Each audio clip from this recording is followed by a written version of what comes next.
Ahora espérate, ahora es que vamos a empezar. Es que estos son errores así como voy a volver a empezar y voy a hacer las preguntas porque estamos ahora en grabación, que es lo que va al aire. Así que bienvenidos a esta edición segunda temporada, segundo episodio de Fuche Caribeño. Fuche es una de las grandes comidas caribeñas que tiene nombres en todo el Caribe, pero es un producto de harina de maíz o de harina que se cocina y se crea un plato que en Sudáfrica le llamaban el pap. Y ese producto nos da una comida muy de hombres y mujeres esclavizados en la vida esclavista o post-esclavizada de alimentación básica. Con eso nos reunimos aquí para hablar de temas del Caribe y dentro de esa conversación lo que tiene que ver con temas en común. Hemos invitado hoy a este programa una serie de personas, algunas en República Dominicana, otras en Estados Unidos, en Texas, y ustedes aquí en Puerto Rico, así que vamos a ver cómo nos va para ir entreteniendo. Con esa nota, agradecemos a la compañera Carmen Centeno estar aquí presente y a la compañera Zulmari Alberio Ramos, también aquí presente. Y vamos a dividir el programa en tres etapas. La primera etapa es la que tiene que ver con un tema más general. Me gustaría hablar del día que se celebró ayer, que es el Día de Acción de Gracia en su tradición colonialista, y habría que ver cómo se rompe. Segundo, lo que es un caso que para el cual hemos invitado a Zulmari y a la compañera Camille Gibson de la Universidad de Texas, una de las de Texas, para hablar sobre el caso de Kyle Rittenhouse, un tema que a Carmen Centeno le gusta, porque Carmen Centeno no es abogada, Zulmari, pero se pasa escribiendo de temas de derecho. Esta parte me parece fascinante y es una activista de derechos humanos, por decir algo.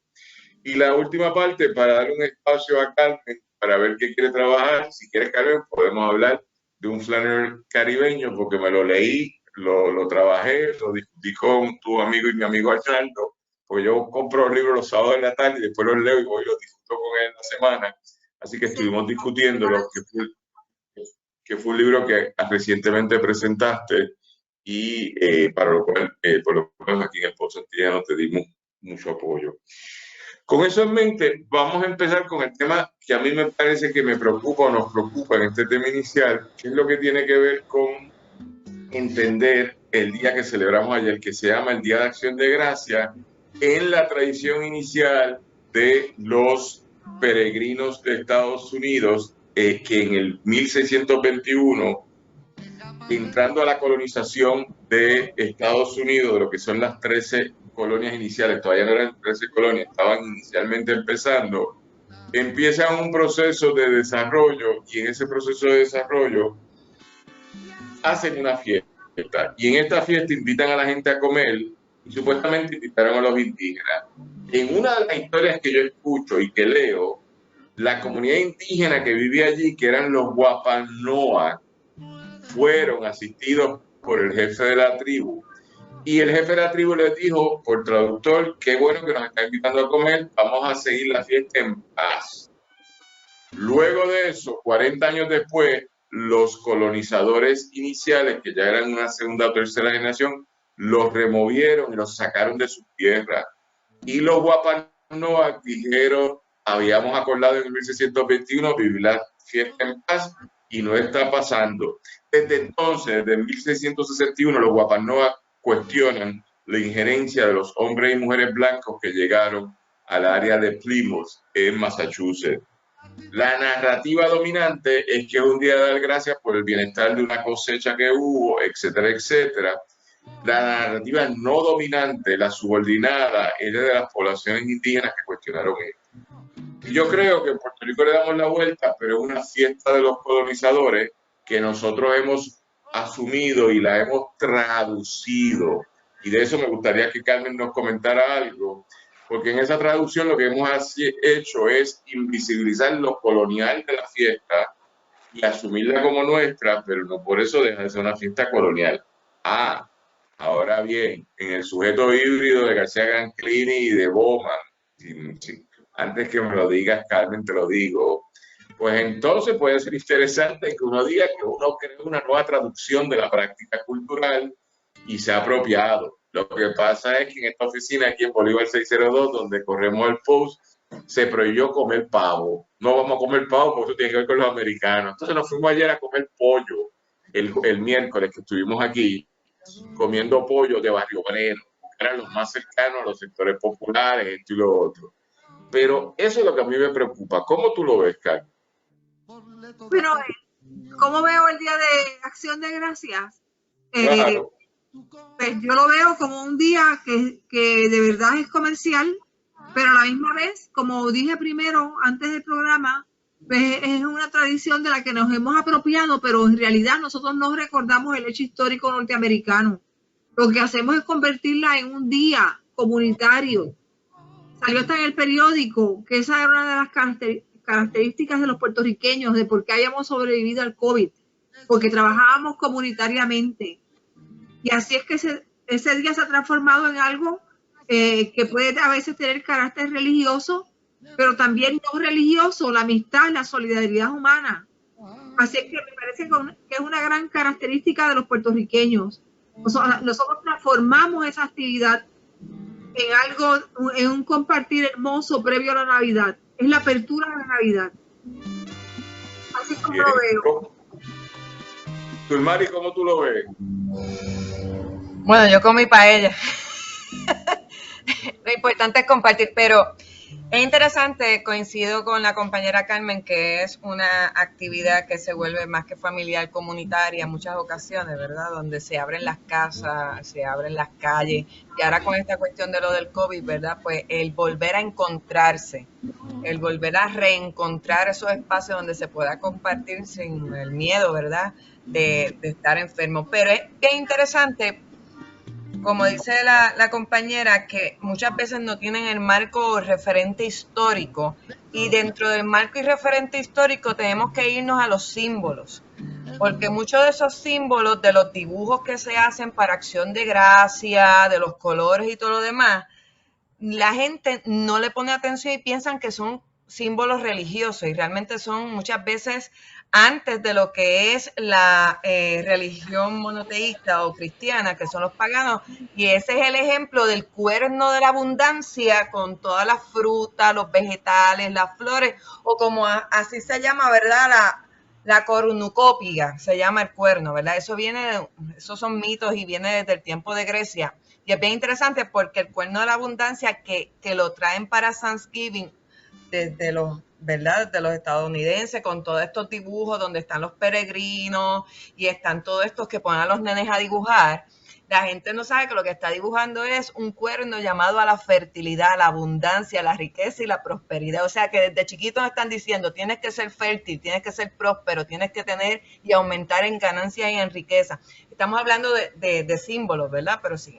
Si nos vamos en esa parte, ciertamente es una actividad de compartir, pero si le ponemos un poquito más de pensamiento a cada simbología que hay, cómo se pone la mesa, el espacio que ocupa, de hecho, dónde te ponen, en qué lugar te ponen en la mesa, al lado de quién te pone en la mesa, son muchas jerarquías también, así que en ese sentido podemos seguir hablando de lo que significa una cena de acción de gracia, y realmente se da gracia, la gente da gracia o simplemente es un compartir donde nos vemos, comemos, bebemos, celebramos, y si vamos a ver es una celebración tipo ¿verdad?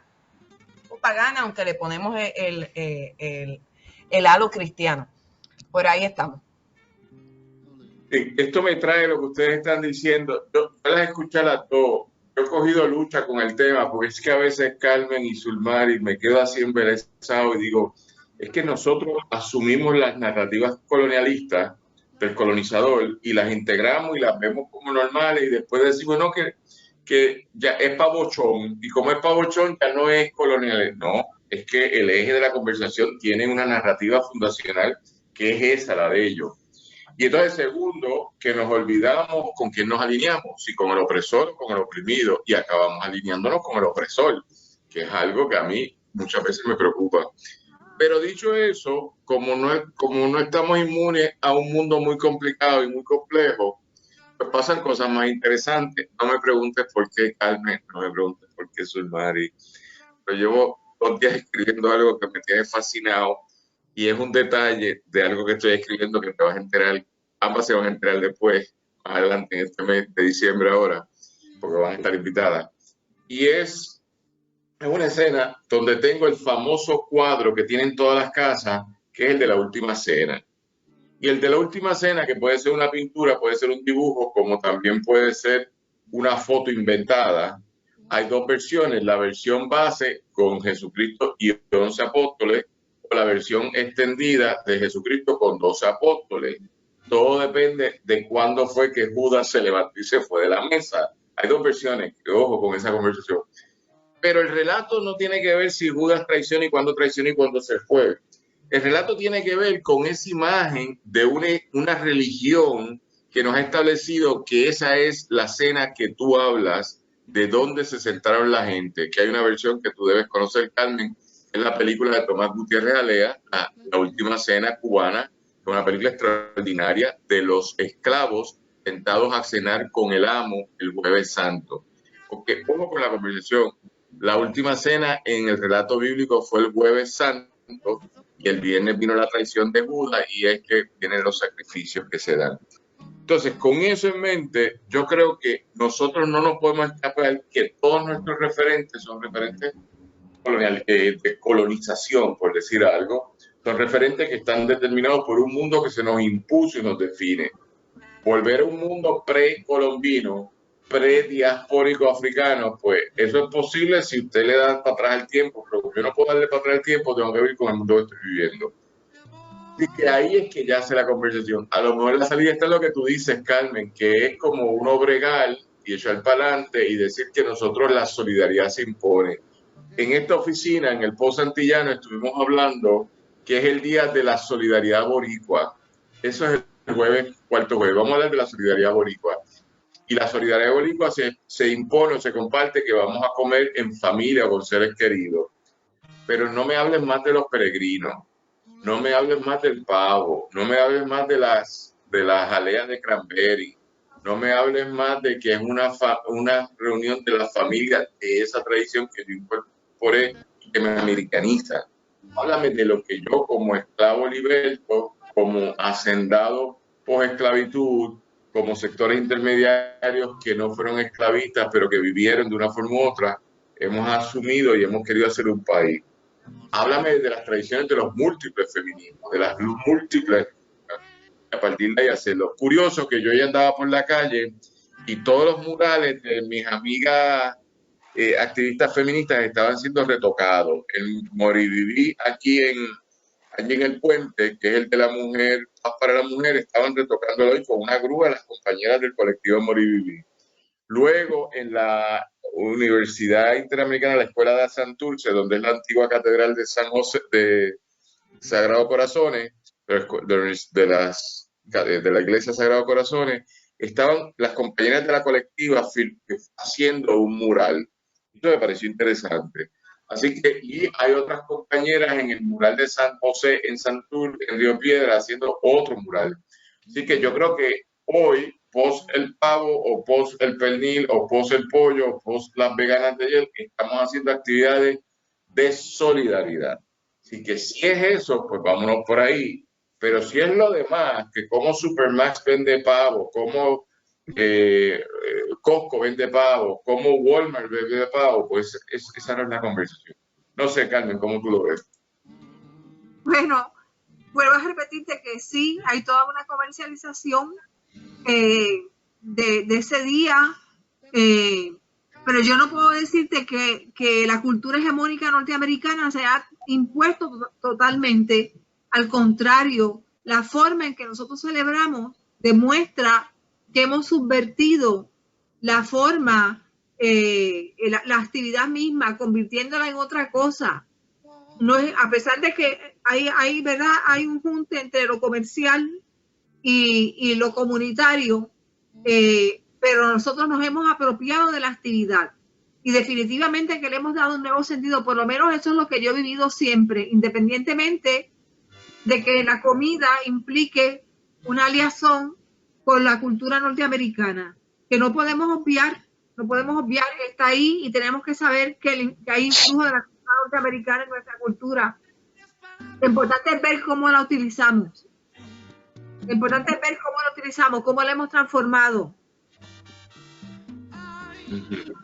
Bien, ¿cómo tú lo ves, Sulmari? Porque tú Bueno, eres también parte de la tradición, sí. Pues te tengo que decir que mi experiencia humana, desde ser hija, ser nieta, ser después madre y ahora estar celebrándolo con la familia esa extendida, no consanguínea, ¿verdad? Te puedo decir que hay distintos tipos de tradiciones, en el sentido de que cuando yo era hija yo lo veía desde una manera distinta, porque obviamente uno tiene que seguir a sus padres o a sus mayores, a las personas referentes, ¿verdad? Después cuando uno si te crías con abuelos, pues uno, como dice Carmen, se apropian, ¿verdad? Se le da ese toque puertorriqueño a la celebración, pero yo no tomé conciencia de lo que era el día hasta que empecé a buscar por voluntad propia y cuando me empecé a cuestionar. Y me acuerdo hasta el día cuando empecé a cuestionarme, ¿por qué yo estaba sentada al lado de tal persona? ¿Por qué a mí me asignaron ese lugar?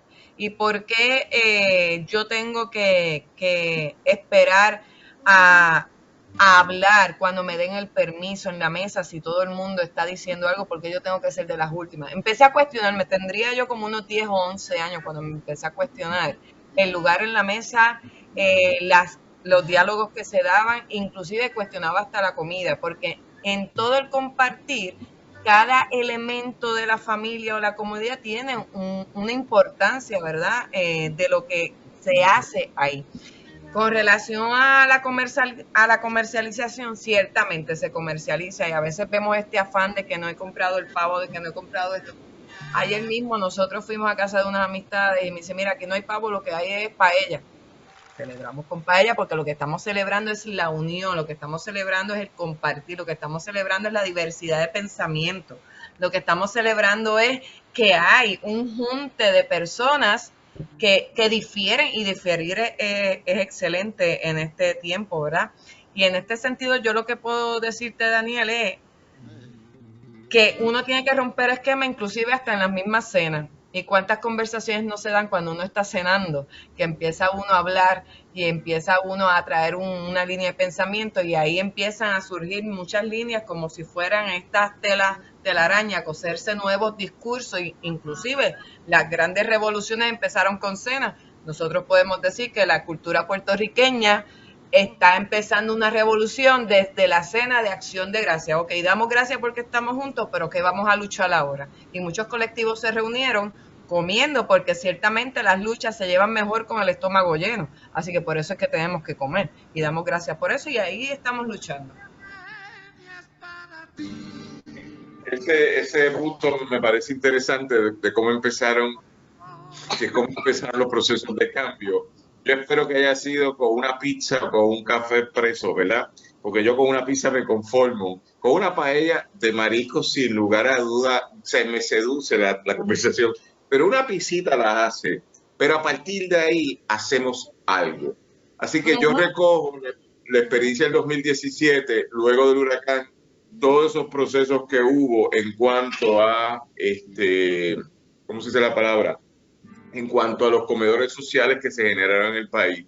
Y esos comedores sociales generaron un proyecto de país que a lo mejor culminó o germinó en el verano del 2017. A lo mejor.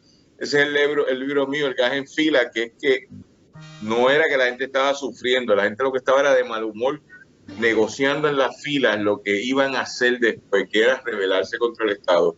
Pero cada cual lo... Con esa tónica vamos a pasar a la segunda sección. Adrián, si tienes alguno de los anuncios para que los vayas moviendo, por favor, o es que tú lo haces después cuando editas, no hay problema. Pero me gustaría ahora cambiar de tema y hablar algo que le habíamos pedido a la compañera Sulmari Alberio que participara, como también a la compañera Camille Gibson, que no sabemos qué ha pasado porque había confirmado todo que iba a entrar. Hay un problema de horas y yo creo que a lo mejor se confundió, que ella preguntó cuál hora, se le explicó y lo explicó de otra forma, pero bueno. Pero creo que Carmen también puede participar porque de esto escribió una columna recientemente sobre los boxeadores en problemas, Juanma López y Félix Verdejo. Pero habíamos invitado a la compañera Sulmari, que es abogada, para que nos comentara el tema del caso de Kyle Rittenhouse, que es un chamaquito de 17 años que en agosto del año pasado participó en unos disturbios, a mi mejor entendido, en Wisconsin, en los cuales están quemando y hay unas actividades de reacción social ante el asesinato de un joven negro americano de apellido o nombre Arbery, y de los cuales en esa comunidad la gente se puso muy de mal humor porque fue asesinado por un policía. Se tiran a la calle, están haciendo mucha protesta de distintas formas, incluyendo la destrucción de bienes privados, y el jovencito, que no era de ese estado, cruzó de Illinois a Wisconsin, se queda la noche anterior en la casa de un amigo, el amigo compra unas armas y el sábado, que creo que es sábado 20 de agosto, salen a patrullar las calles para defender la propiedad privada. El niño tenía 17 años, es un niño, Carmen, para propósitos de las convenciones internacionales, pero es adulto suficiente para participar en el ejército americano, que conscribe a la gente a los 17 años. Así que él va a juicio, salió absuelto de los 5 cargos que tenía en su contra y sale absuelto porque se probó, por su testimonio y la prueba presentada, de que su vida estuvo en riesgo, y como actuó en riesgo se llama legítima defensa. Por lo tanto, él no tenía intención de matar a nadie que no fuera a preservar su vida. En esto salen cosas muy contradictorias del testimonio, que es que uno de los que muere inicialmente le había dado con una patineta en la cara, lo cual provoca una reacción de legítima defensa. Pero bueno, Sulmari, ¿cómo tú lo ves? Explícanos. Bueno, después de haber, ¿verdad? Uno lee y lee las noticias y todo lo demás. Nosotros tenemos que saber que está la segunda enmienda, la Constitución con la segunda enmienda en Estados Unidos. Ustedes saben que hay un derecho a portar armas. Y en ese sentido, un niño tiene un derecho de portar armas. Ese derecho tiene edad. Preguntamos, ¿verdad? ¿Desde cuándo, verdad? Sabemos que hay un derecho a la vida, a la propiedad, a lo que es la libertad.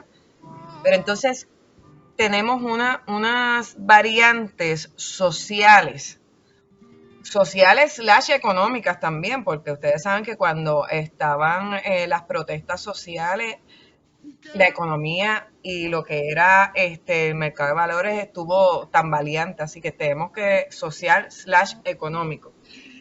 Cuando están estas protestas, nosotros tenemos hay el derecho a la protesta de un lado, pero entonces la cuestión de estos ciudadanos de defender lo que está diciendo Nina, lo que es la propiedad. Tienen unos derechos las personas garantizadas, pero entonces cuando viene el caso de Kyle, que él dice que levantó la defensa, porque la cuestión de defensa propia es una defensa que se levanta luego de que se someten unos cargos. Así que eso es una defensa que tienen que probar. Ciertamente, hubo una absolución del caso de Kyle por varios motivos, y entre ellos, ¿verdad? Lo que dice de que él tuvo una agresión hacia su persona, pero entonces nos preguntamos, ¿la agresión de la patineta era suficiente motivo para jalar este gatillo? Pero entonces es un muchacho de 17 años, tiene la suficiente discernimiento para saber que si jalo gatillo voy a matar a una persona. O sea, son muchos cuestionamientos. En ese sentido, la realidad es que el derecho estadounidense anglosajón es bien distinto al derecho puertorriqueño. Y si lo vemos desde el punto de vista anglosajón, allá hay muchas luchas sociales, raza, económica. En ese sentido tenemos que ver qué fue lo que estaba Kyle en ese momento. Dice que fue para defender la propiedad, pero fuera de eso, lo que lo motivaba realmente estaba detrás de lo que eran las luchas sociales. Tenemos que preguntarnos, ¿verdad? Hay muchos cuestionamientos con esto, y de hecho la absolución de Kyle trae muchos cuestionamientos más, en el sentido de que ¿Fue absuelto porque era un niño blanco o fue absuelto porque realmente utilizó la defensa de legítima defensa? No sé, ustedes me dirán. Carmen, ¿cómo tú lo ves? Bueno, lo que pasa es que cuando se trata de gente joven, yo creo que hay que tomar en cuenta muchas cosas. No solamente con la gente joven, pero con la gente de poca edad, pues hay que tomar en cuenta el hecho de que se ha señalado, algunos psicólogos han señalado que no tienen suficiente madurez todavía y que por lo tanto no tienen completo dominio de lo que hacen. Hubo un caso muy sonado hace muchos años atrás, que fue el de Nathan Leopold, sobre el cual Marta Ponte Alsina hizo una novela, Sexto Sueño. Fue un joven adinerado que mató a otro niño. Muy buena novela, una novela excelente. Muy buena novela. Un joven adinerado que mata a otro niño, él era un genio, y mata a otro niño, quería saber lo que era la muerte, es lo que pasa, pero lo descubren, ¿no?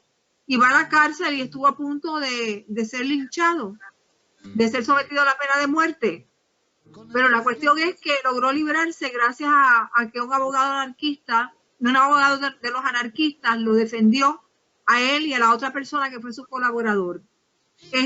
Luego pues salió de la prisión y vino a parar a Puerto Rico.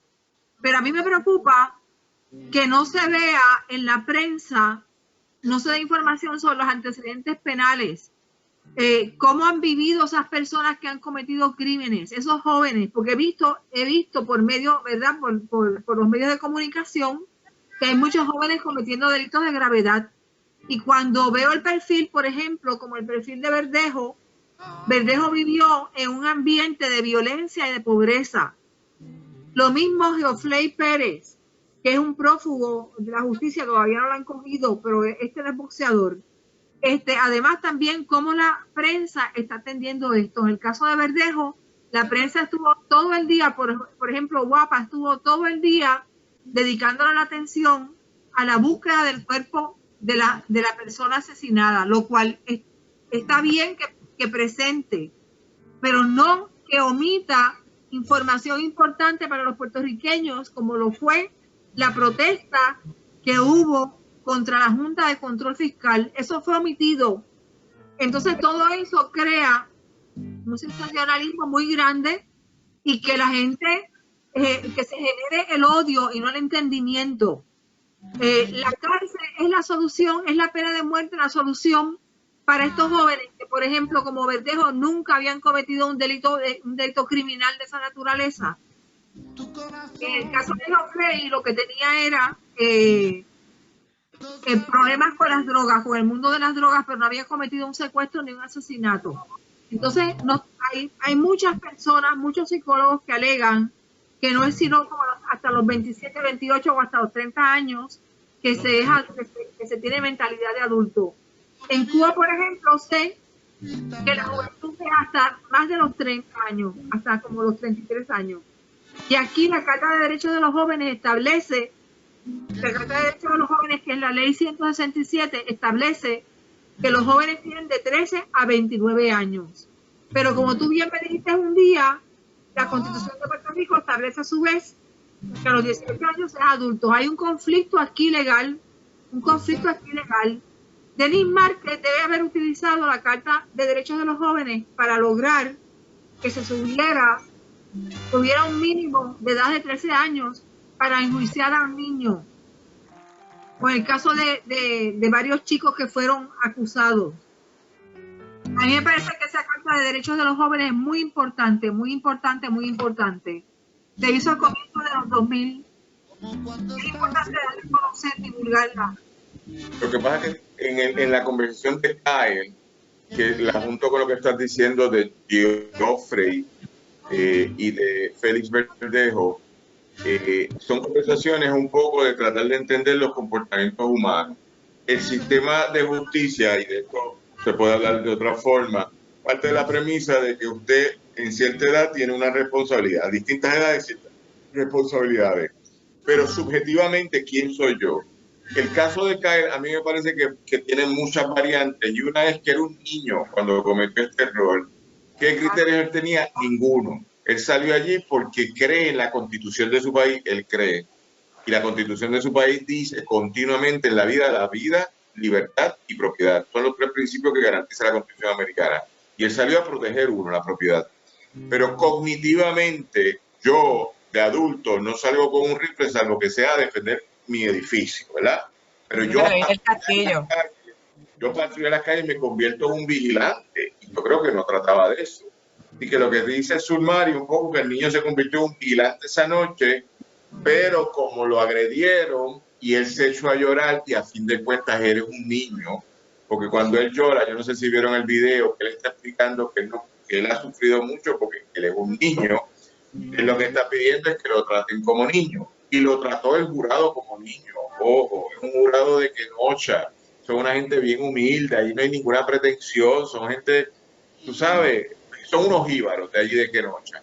Y le dieron una oportunidad para que él se rehabilite. Yo le decía a Sulmari que mi problema es cuando él da la entrevista de Tucson, no sé si la viste, Sulmari, que es la primera entrevista que da, que en lugar de encontrar un arrepentimiento, porque es un niño que debe reconocer que cometió algo muy fuerte, él no dice eso, él dice otra cosa, él dice que él lo hizo porque su vida estaba en juego, esa vida, y su vida ante la vida del otro. Y que él sufrió mucho y dentro de esa conversación él quiere preservar su vida. Y de repente se convierte en lo que dice la compañera Sulmari bajo la enmienda 2, que es la enmienda que te dice puedes portar armas, que es la enmienda que utilizan mucho los sectores de derecha a ultraderecha en Estados Unidos. Se convierte en un héroe. Él es un héroe nacional ahora de la facción más de derecha de la derecha americana. ¿Por qué? Porque dijo lo correcto, no me arrepiento de nada.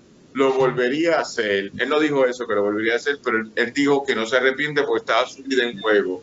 Y segundo, que la propiedad privada hay que defenderla, clásico dentro de Estados Unidos. Esa parte es muy dura, porque a fin de cuentas es un muchacho muy joven, y tú tienes razón, Carmen, pero ese muchacho muy joven asume posiciones ideológicas, que es donde yo voy a contradecir. Como le decía yo a Sulmari, yo creo en el ejercicio de la legítima defensa porque yo creía en Filiberto, y Filiberto le cayó a tiro a una gente y salió suelto porque fue legítima defensa. Lo que yo no creo es que después que pase eso yo diga yo lo vuelvo a hacer, lo vuelvo a matar. Y eso no lo dijo Filiberto. Filiberto habló de reconciliación. Pero este niño dijo, yo lo hice porque me iban a matar y si me vuelvo a estar en la posición lo vuelvo a hacer. Así que uno se queda como que esto es fuerte. Te escucho, Carmen. Yo entiendo que la defensa es bien importante y que la gente pues a veces en situaciones estrésicas actúan con rapidez para poder defenderse. Que lo que se me en la cabeza fue eso. La asistencia del derecho a la defensa propia. Sí. Interesante. Sí, con relación a Kyle, ahí vemos dos Kyle realmente, porque mientras está pasando el proceso, que dicho sea de paso, una de las cosas que traen es que fue un proceso muy comentado dentro de los medios de comunicación, porque ciertamente que trae la división de lo que son conservadores, republicanos, la cuestión de los demócratas, ¿verdad? Liberales. También trae dos posiciones. Ya hablamos, está el Kyle tipo niño que dijo que se tenía que defender porque su vida estaba en juego, y después vemos otro Kyle en esa entrevista que compartiste, Nina, que es otra cosa totalmente distinta. Y en ese sentido vemos lo que dice Carmen, digo, ahora yo le voy a decir disyuntiva, no, esa palabra no la usó Carmen, pero sí la disyuntiva de pensamiento de cómo pase de ser un niño temeroso a ser un niño que ya no teme, sino que justifica la acción. Entonces, ¿cómo se da ese proceso de pensamiento? ¿Cómo se hizo ese proceso de crecimiento? Porque dentro de lo que fue el estrés y los procesos legales y de juicio son unos procesos de mucho estrés. ¿Cómo ese joven pudo hacer ese desarrollo sin tener la presión de lo que eran los medios, la presión de ciertamente de lo que le decían o de lo que le expresaban? Unos lo consideran héroe, otros ciertamente los de los de las protestas no lo consideran héroe. Así que, ¿cómo él se ve con esa dinámica de que yo soy esta persona, pero yo tengo múltiples visiones según la parte de la sociedad que me vea? Entonces, ¿cómo se construye? Porque si estamos hablando de que, como dice Carmen, que la adolescencia, adultez, o verdad, lo que es el joven se estira más allá de los 21 años, ¿cómo yo me construyo dentro de un constructo social mediático que está hablando de mi persona sin conocerme, y no solamente sin conocerme, sino que me está construyendo otra imagen, otro que no soy, porque quien estuvo ese día fue él, quien padeció los momentos fue él, pero entonces cuando tú lo ves en la entrevista es otro Kyle, otra persona. Ese Kyle es realmente la persona desarrollada o es la persona que desarrollaron los medios y el proceso al cual fue sometido, ¿sabes? Hay muchos cuestionamientos. Bueno, es un tema, a mí me parece extraordinario porque ustedes las dos manejan el tema de justicia restaurativa, Sulmari, que lo hemos discutido recientemente en otros contextos, y Carmen es un tema que, sin ser abogada, llevas rato hablando de eso. Tienes que leer las columnas de ella, no de crítica literaria, sino de derechos humanos, que son muy interesantes para alguien que no tiene formación jurídica dominante. Tiene formación intelectual jurídica, pero no por escolaridad primaria.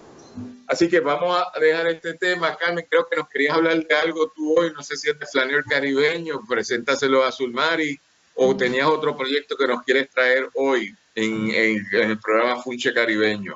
No, me gustaría que siguiéramos hablando de derechos humanos. Yo ahora quiero hacer otro artículo, pero dedicado a los niños, porque me encontré que con los niños había un problema muy grande. Me lo encontré investigando en la red, y es que a los niños no se les define con claridad, no se define exactamente cuál es el paso de la niñez a la adolescencia. Entonces, en Puerto Rico está habiendo muchos delitos contra los niños, mucho maltrato contra los niños, y el maltrato es una cosa que equivale, ¿verdad? Un daño que equivale para toda la vida, es un daño psicológico para toda la vida. Me parece muy importante amparar a los niños puertorriqueños. Durante la pandemia sucedió que aumentó, y salió en los periódicos, aumentó la violencia en las casas. Por lo tanto, los niños se tienen que haber visto más afectados. De eso que me gustaría ¿verdad?, que se tomara en cuenta, y que tú, como abogado que eres, hablaras un poquito de eso. ¿Cómo se definen los niños legalmente?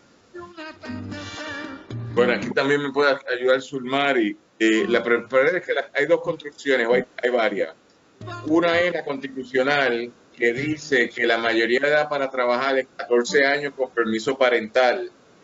Y dentro de eso, la Constitución de Puerto Rico permite que los niños de 13 años no trabajen, pero los de 14 sí, con unos permisos, ¿verdad? Y luego entran otras disposiciones que surgen a partir de la Constitución, como una es la mayoría de edad para ser incriminado, que es a los 14 años como adulto, pero ahora hay una legislación propuesta que dice controlar que nadie de 13 años o menos vaya a la cárcel, porque en Puerto Rico van niñitos de menos de 13 años a la cárcel. Luego de eso están las conversaciones de los consentimientos para ser amado o amada. Así que antes de los 16 años usted no debe ser muy amado en este país porque puede tener consecuencias. Después de los 16 años, los 18, puede ser amado, pero si lo embabuican, usted se tiene que casar. Es la única forma de salirse. Pero antes de los 16 y antes de los 14, sobre todo antes de los 14, si usted lo embabucan, puede ser una violación técnica. Ahora bien, después de los 18 usted es adulto para varias cosas, y después de los 21 es adulto plenamente. El ejército americano es una excepción porque usted es adulto a los 17 años. Por eso es que el caso de Kyle, vuelvo para atrás, es tan interesante y complicado, porque para propósitos de la ley americana de portar armas, él era adulto. Para propósitos de la ley federal sobre adultez, él era un niño. Así que aquí hay una contradicción que los abogados de él, que eran abogados bien poco notorios, gente bien sencilla de Kenosha, jugaron muy brillantemente con ese detalle. Él no era adulto para ser procesado como tal, pero era adulto para poder cargar un arma, por lo que dijo Sulmari sobre la segunda enmienda que permite unas cosas, porque te permite ir a la guerra a los 17 años. No sé cómo pudo haber sido si tuviera 16, pero los 17 es una cosa. Así que estas edades son bien complicadas por algo que es distinto, que es la sociología de lo que estás diciendo. Y la sociología de lo que estás diciendo es fascinante, porque en Puerto Rico no había conciencia de la niñez hasta la década de los 90. Eso está súper estudiado. En la década del 1910, 1920, 1930, era niño, se moría, no pasaba nada, porque este era un país que la niñez, imagínate que el cuadro más famoso de nosotros, el cuadro más famoso de este país es un homenaje a, por decir algo, a lo irreverente que es la muerte de un niño, que es el cuadro de Francisco Yer, famoso sobre este tema. Así que con esa conversación es en la década del 90 con Papá Rosselló, con Ricardo Rosselló, que surge conciencia de la niñez y la niñez como algo protegido. Eso coincide con que Estados Unidos asume la Convención Internacional sobre los Derechos de la Niñez, que establece los 18 años y todo menor de eso. El gobierno federal es muy estricto con el manejo de la niñez, por eso es que la pornografía sub-18 son bien estrictos. ¿Por qué? Porque ellos son parte de convenciones.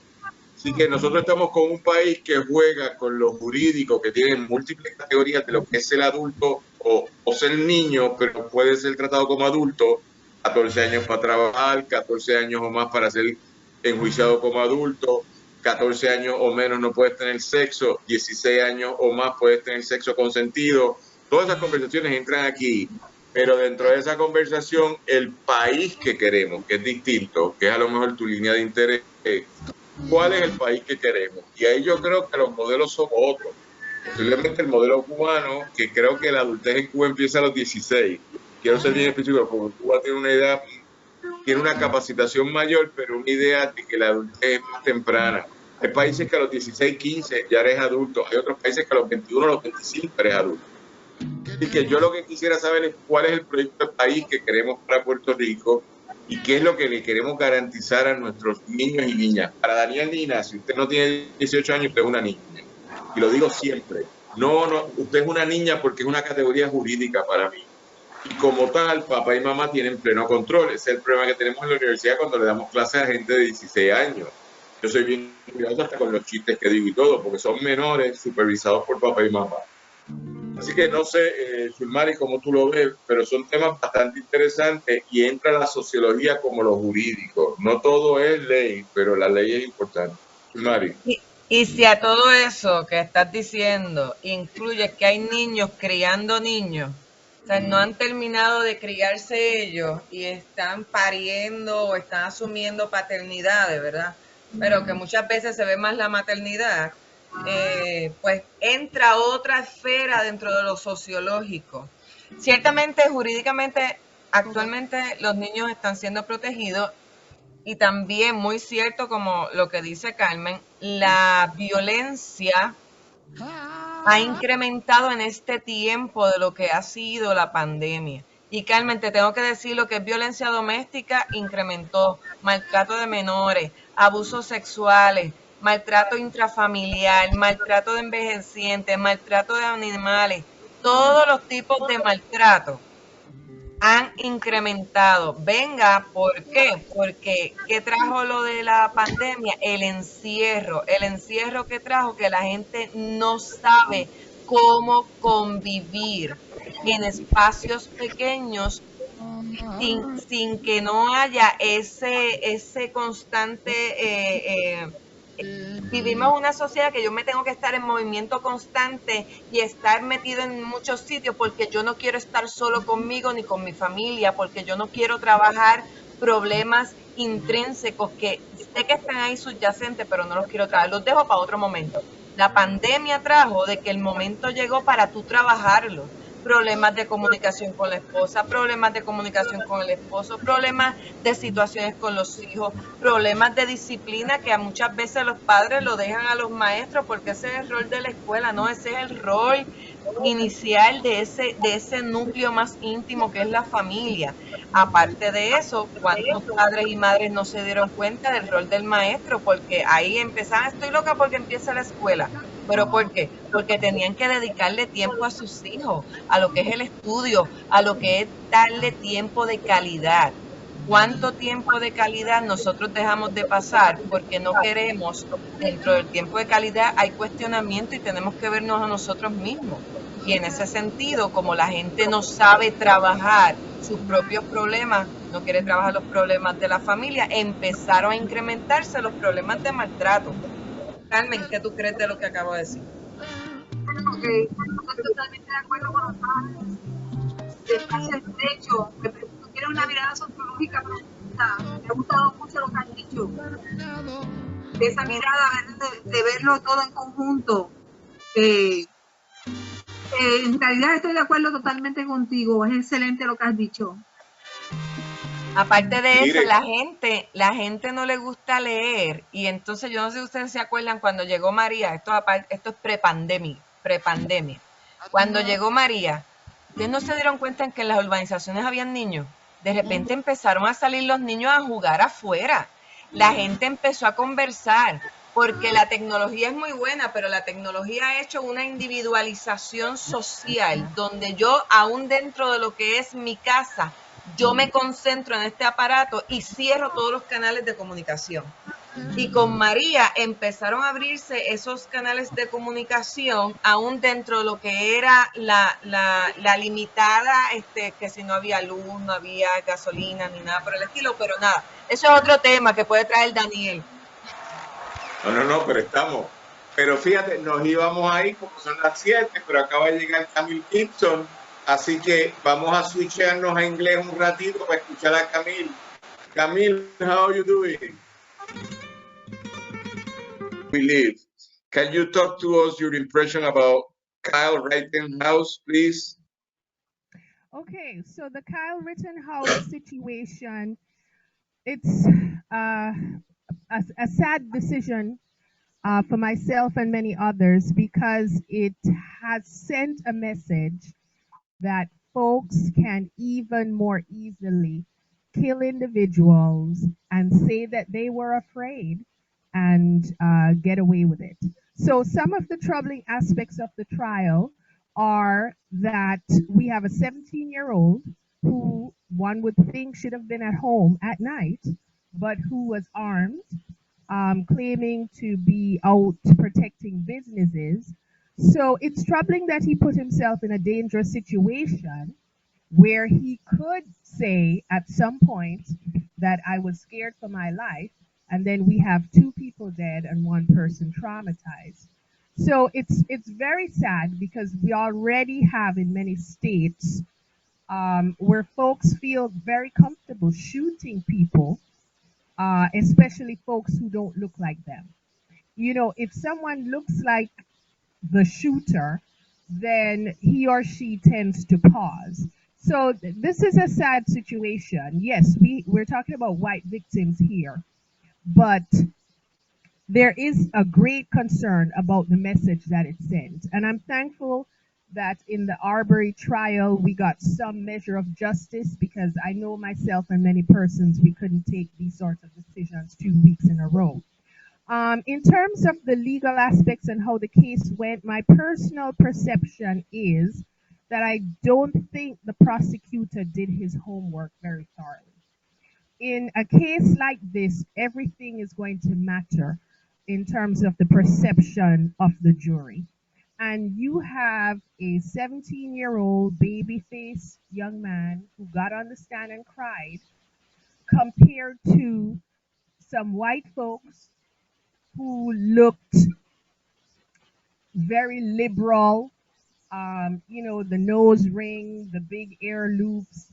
Everything matters to a jury.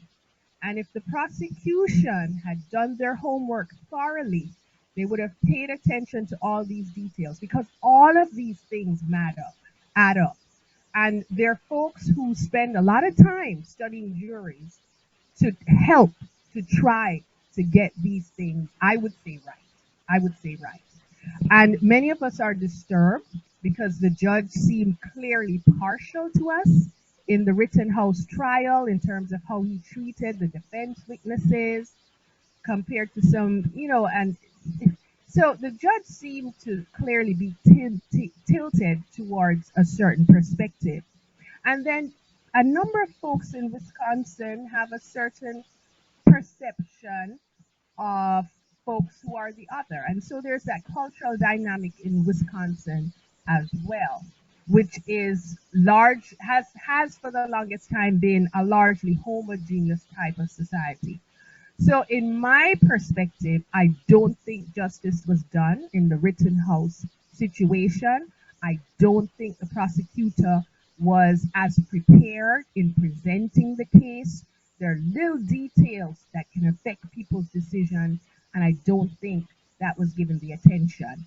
A case that's an excellent example of the prosecutor preparing witnesses is the George Floyd trial. If you had the opportunity to see how that was done, the questions that were asked, that was an excellent example of prosecution preparedness.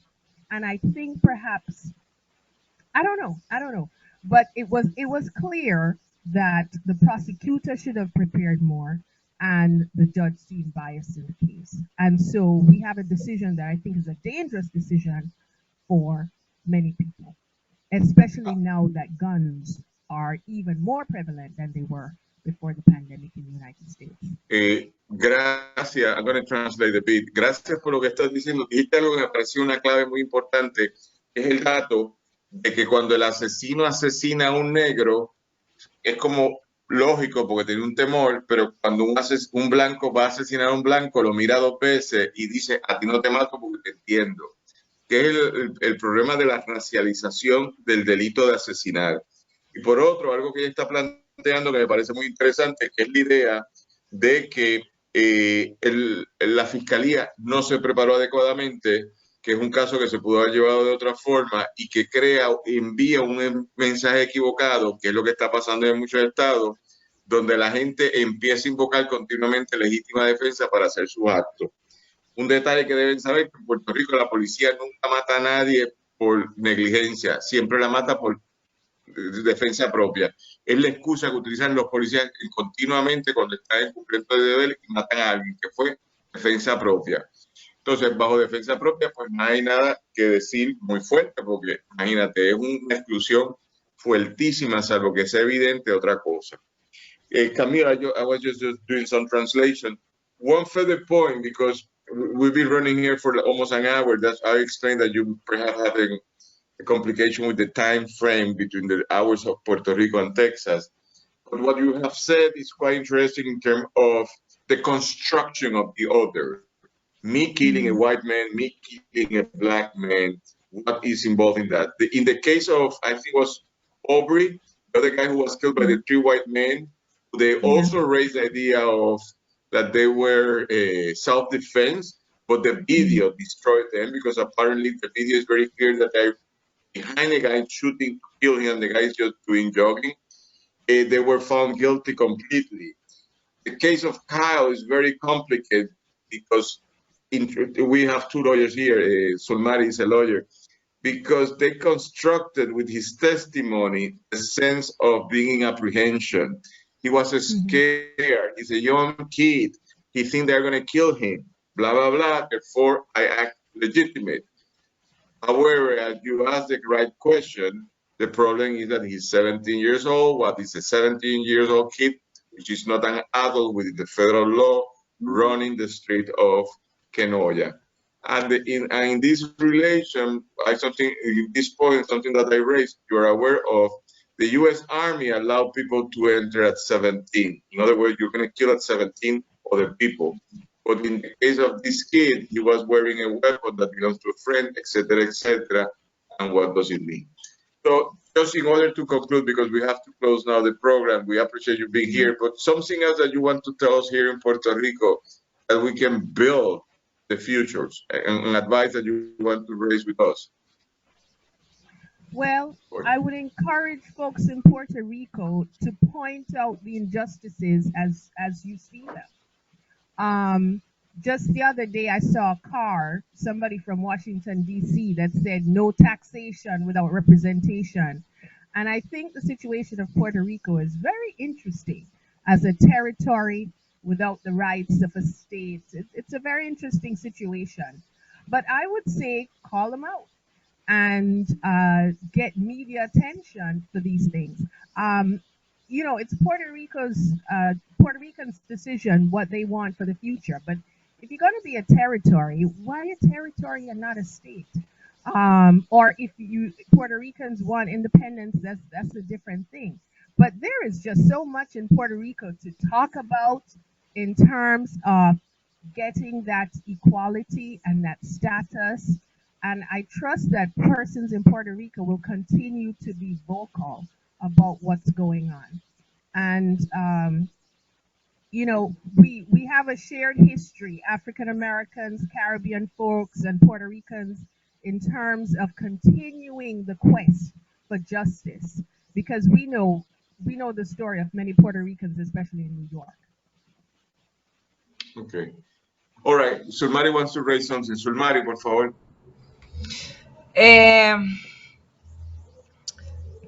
Realmente en este momento, sobre lo que dijo Camille, yo tengo unas opiniones, pero sabes que por la cuestión de la posición en que estoy no puedo envolverme en lo que es el pensamiento de crítica hacia lo que y toda la cosa, ¿verdad? Pero ciertamente lo que es Puerto Rico y la cuestión del territorio, sí entendí bien, ¿verdad? La cuestión del colonialismo influye mucho en lo que es la percepción y el pensamiento social. Así que realmente, más que buscar respuesta, tenemos que empezar a cuestionarnos. Tenemos que empezar a cuestionarnos desde el punto de vista social, desde el punto de vista jurídico. Ciertamente hay muchos abogados en la Casa de las Leyes que deberían de tomar en consideración todos los aspectos sociales de la cultura también al momento de redactar. Eso es lo más que puedo decir en estos momentos ¿verdad? Con relación a lo que está pasando. Well, Camille, she's saying that thanks for your point of view, that for other professional reasons, she cannot take a public stand with you, but she will talk another day or privately. But she's taking, not exception, but she would like to engage on the question of the territorial relationship, the colonial relationship between the U.S. and Puerto Rico, and try to understand and deconstruct the meaning of many things that we have to go through. Having said that, we have to close now because we've been running out for an hour and they have to leave. We started more or less at 6:03, but don't worry, Camille, you will be back. We appreciate that you're coming to us from Texas and to engage. Camille is from Jamaica originally and living in the States. And gracias, Carmen, gracias a Sulmari por estar. Yo creo que es bien chévere. Fíjate, Sulmari, no traen abogados hombres para hablar de estos temas, sino traen mujeres para hablar de estos temas. This is very interesting because these are topics. We were talking about, you know, due process, equal opportunity of the law. Like normally lawyers, male lawyers talking very serious about this. And Carmen Centeno next to you, she is a critical literary critic. Critical literary in Puerto Rico, very well known in Puerto Rico, professor of Spanish at the University of Puerto Rico, Bayamón campus. And Sulmari is a lawyer, is an activist of many nice struggles, and she's my friend for many years. And she's the mother of two beloved kids who are around there kissing her, and that's her daughter. And Camille is professor at University of Texas. Which one is your campus, Camille? It's the Texas A&M University System. Which one? It's Prairie View, which is in the Texas A&M University System. Okay. Because and there is another Puerto Rican colleague that she has used with us in the past, but we will be back on this. Gracias a todas por estar con nosotros hoy. Gracias a toda la gente que nos ha escuchado. Este Funche Caribeño. Gracias a Adrián Ciaca Pérez por los controles, por organizar la producción. A este servidor Daniel Lina por gestionar lo que me toca a mí. en la oficina Alejandro Ortiz Arraiza, quien compone una parte de la producción que es la promoción de este trabajo que estamos haciendo. Será hasta entonces. Muchas gracias por estar con nosotros. Gracias por este tema, por todo lo que hemos aprendido y vamos para adelante. Hasta entonces. Muchas gracias. Ok. Cambio. Gracias, Carmen. Gracias. Oh.